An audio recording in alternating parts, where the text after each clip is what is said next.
আসসালামু আলাইকুম ওয়া রাহমাতুল্লাহি ওয়া বারাকাতুহু। জি, আজকে আমরা আলোচনা করব যেসব কারণে রোজা ভাঙ্গে না তবে মাকরুহ হয়ে যায়। মাকরুহ মানে দুর্বল, হালকা হয়ে যায়। এই বিষয়গুলো আমরা জানবো যে কি কি কারণে রোজা ভাঙবে না কিন্তু দুর্বল হয়ে যায় মানে মাকরুহ হয়ে যায়। এক নম্বর, বিনা প্রয়োজনে কোনো জিনিস চাবানো। বিনা প্রয়োজনে কি কোনো জিনিস চাবানো। চাবানো। দুই নম্বর হলো তরকারি ইত্যাদির লবণ ছেঁকে ফেলে দেওয়া। তবে কোনো চাকর বা মনিব অথবা কোনো নারীর স্বামী বদমেজাজি হলে জিহ্বার অগ্রভাগ দিয়ে লবণ থেকে তা ফেলে দিলে এতটুকুর অবকাশ আছে, তবে ভিতরে নেওয়া যাবে না। মুখের ভিতরে নিলে রোজা ভেঙে যাবে। 3 নম্বর, কোনো ধরনের মাজন, কয়লা, গুল বা টুথপেস্ট ব্যবহার করা মাকরুহ। আর এর কোনো কিছু সামান্য পরিমাণও গলার মধ্যে চলে গেলে রোজা ভঙ্গ হয়ে যাবে। 3 নম্বর, গোসল ফরজ। এ অবস্থায় সারাদিন অতিবাহিত করা। এই বিষয়টা তোমাদেরকে পরে আরো ভালোভাবে বোঝাই দেওয়া হবে, এখন না।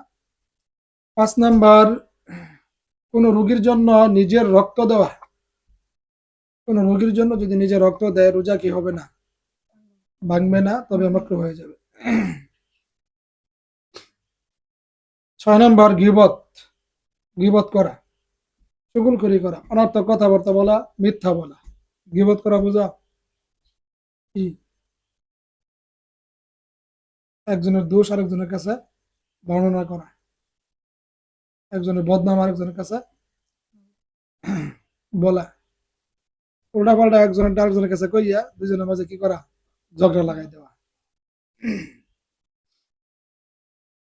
এগুলা করলে কি হয়, রোজা মাকরুহ হয়ে যায়, এগুলো করা যাবে না।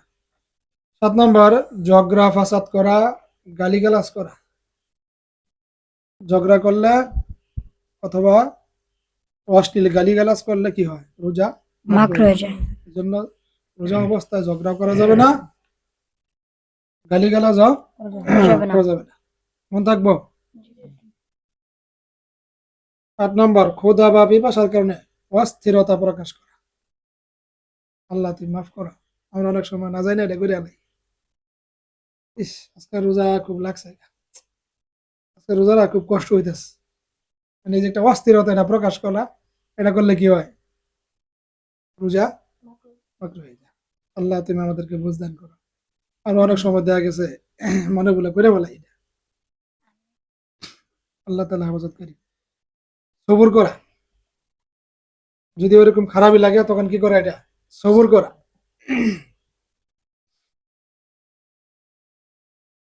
9 নম্বরে, মুখে অধিক পরিমাণে থুতু একত্র করে গিলে ফেলা।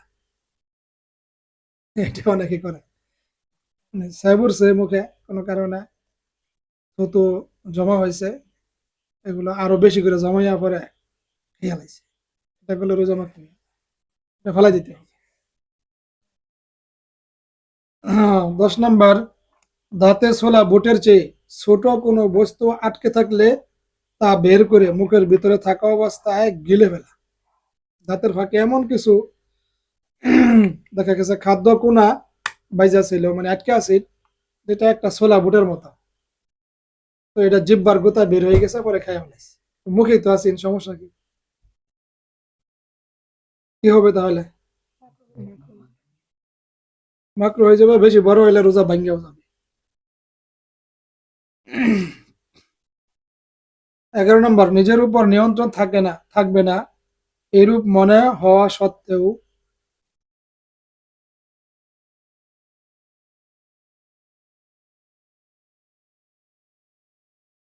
এটা তোমাদের সামনে বলা যাবে না। 12 নম্বর, নিজের মুখ দিয়ে চিবিয়ে কোনো বস্তু শিশুর মুখে দেওয়া, তবে অনন্য উপায় অবস্থায় এরূপ করলে অসুবিধা নেই। তো ছোট বাচ্চারা অনেক সময় খাইতে পারে না, দেখা গেছে চাবাইতে পারে না, এমন কিছু বিষয় আছে যে বড়টা পুরোটা মুখে দিলে কি হবে, বাচ্চার কষ্ট হবে। এটা যদি বাচ্চার মা চাবাইয়া বা ছোট করে কামড়টা কেটে দেয়, তাও কি নাই, অসুবিধা নেই, রোজার মাকরুহ হবে না, কোনো সমস্যাও নেই। 13 নম্বর, পায়খানার রাস্তা পানি দ্বারা এত বেশি ধৌত করা যে ভিতরে পানি পৌঁছে যাওয়ার সন্দেহ হয়, এরূপ করা মাকরুহ। আর প্রকৃতপক্ষে পানি পৌঁছে গেলে রোজা ভঙ্গ হয়ে যায়। তাই এই ক্ষেত্রে খুবই সতর্কতা অবলম্বন করা দরকার। এই জন্য রোজা অবস্থায় পানি দ্বারা ধৌত করার পর কোনো কাপড় দ্বারা বা হাত দ্বারা পানি পরিষ্কার করে ফেলে পানি পরিষ্কার করে ফেলানো উত্তম। তো এই জিনিসটা তোমরা বুঝতে পারছো। খুব বেশি পরিমাণে পানি অপচয় করা তো ভালো না। ততটুকু পরিমাণে পানি খরচ করা যায়, যতটুকু পরিমাণে খরচ করলে ময়লা কি হয়, পরিষ্কার হয়ে যায়। যদি মনে করো যে বেশি পানি পরিষ্কার করতেছি, ব্যবহার করতেছি, বেশি পানি তো ব্যবহার করা যায় নাই, অমুক তমুক ময়লা রয়ে গেছে, অল্প পানি দিয়ে তুমি করছো, তাইলে হইব না। যতটুকু ব্যবহার করলে পরিষ্কার হওয়া যায় অতটুকু কি করতে হবে, ব্যবহার করতে হবে। ঠিক আছে, হাসার কিছু নাই তো, এটা শিক্ষা, জানতে হবে এগুলো আমাদের। ঠিক আছে, এটা লজ্জার কিছু নাই, হাসার কিছু নাই, এগুলো আমাদের জানতে হবে। তোমরা আস্তে আস্তে বড় হবা, এগুলা তোমাদের দরকার আছে, আরেকজনকে তোমার শেখাইতে হবে।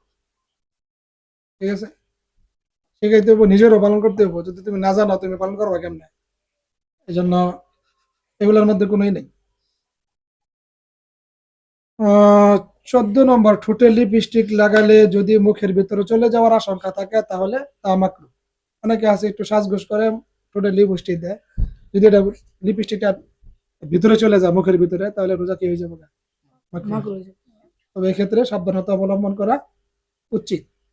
ঠিক আছে, তো এই বিষয়গুলা ছাড়াও আরো কিছু বিষয় আছে যেগুলোর কারণে রোজা ভাঙবে না, তবে মাকরুহ হয়ে যায়। আল্লাহ তাআলা আমাদেরকে এই সমস্ত বিষয়ের উপর জেনে বুঝে রোজা রাখার তৌফিক দান করুন এবং সঠিকভাবে আমল করার তৌফিক দান করুন। সকলে বলি আমিন। আমিন।